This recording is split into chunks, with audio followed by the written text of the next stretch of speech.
from the waters of Venice Lagoon is a place like no other, the Italian city of Venice. Once the world's greatest port, here, protected from the swells of the Adriatic, Venetian merchants created an impossible city of incredible wealth.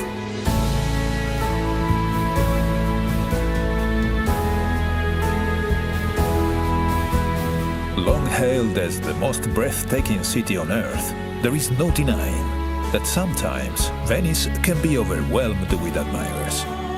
But if you take your time and treat her gently, she will reward you with moments of profound beauty and bliss.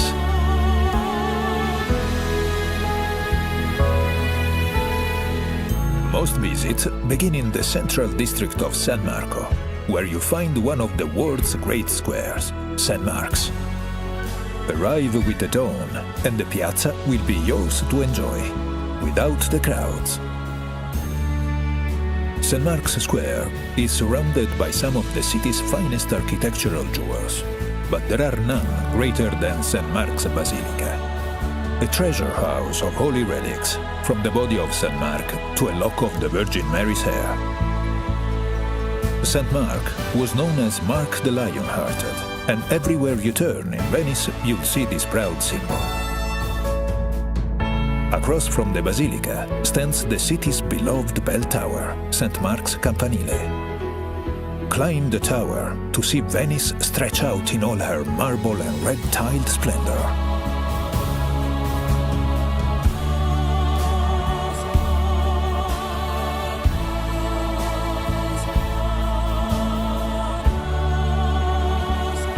Below the tower is one of the city's great landmarks, Doge's Palace.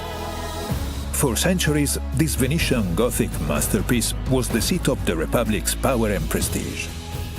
Today, its courtyards, apartments and chambers are a museum, which celebrates centuries of Venetian achievement and glory.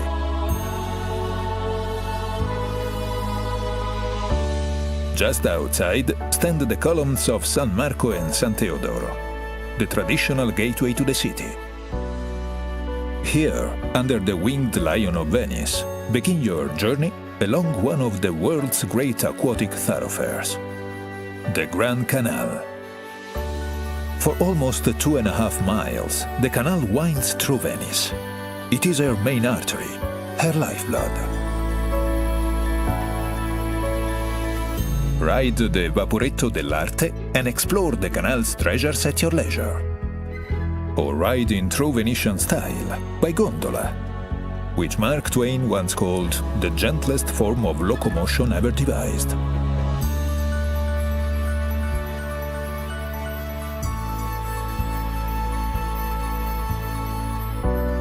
Near the canal's southern mouth rises the graceful dome of Santa Maria della Salute. Beset by plague in the 17th century, Venice turned to the spirit of Mother Mary for deliverance. The plague lifted, and grateful Venetians raised this new church in her honor. All along the canal, elegant palazzos, once the homes of wealthy merchants, slip by as if in a dream. The timeless wake of river traffic laps at their doorsteps, just as it has for centuries. Today, many of the palazzos are home to museums and galleries. Carezzonico allows visitors to experience the opulence of 18th century Venice. While Palazzo Grassi's bold restoration and artworks are the perfect reflection of a city that cherishes its past and embraces the new.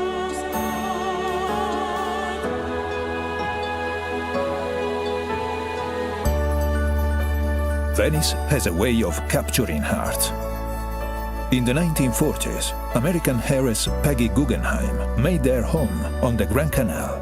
Today, her passion for Venice lives on through her incredible collection of modern art, which brings joy to the hundreds of art lovers who visit each day.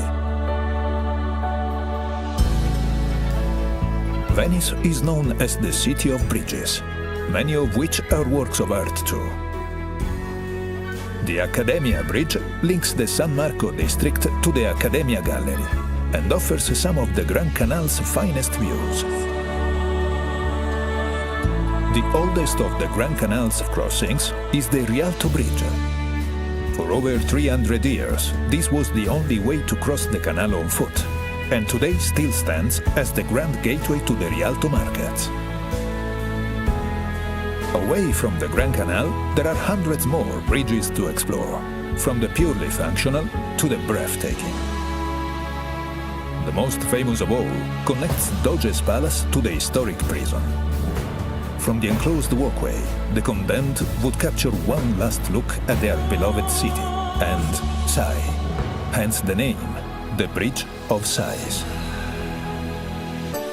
Venice is a city to get lost in, so put away your map and let her surprise you. Follow winding alleyways that suddenly emerge into quiet piazzas and onto the steps of ancient churches. In the central area of San Marco, discover cultural treasures like the Teatro La Fenice, which, despite being destroyed 3 times by fire, arose from the ashes each time, just like its namesake.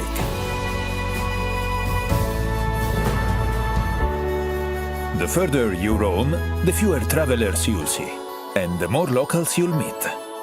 These are the places where the city surrenders its most intimate pleasures.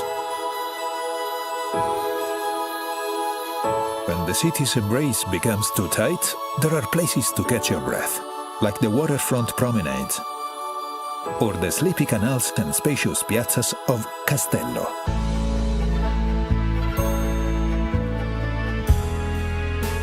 Venice was long the epicenter of European glassmaking. Fearing an inferno, in the 13th century, Venice relocated all her glassmakers to the island of Murano.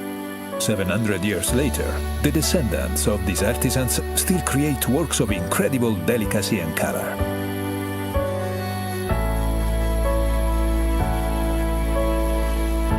Further across the lagoon is another island famed for its color, the tiny island of Burano. Legend has it that fishermen painted their houses in distinctive colors so they could find their way home through the lagoon's fogs. While here, shop for some of the island's exquisite lace, just as Leonardo da Vinci did when he visited in 1481.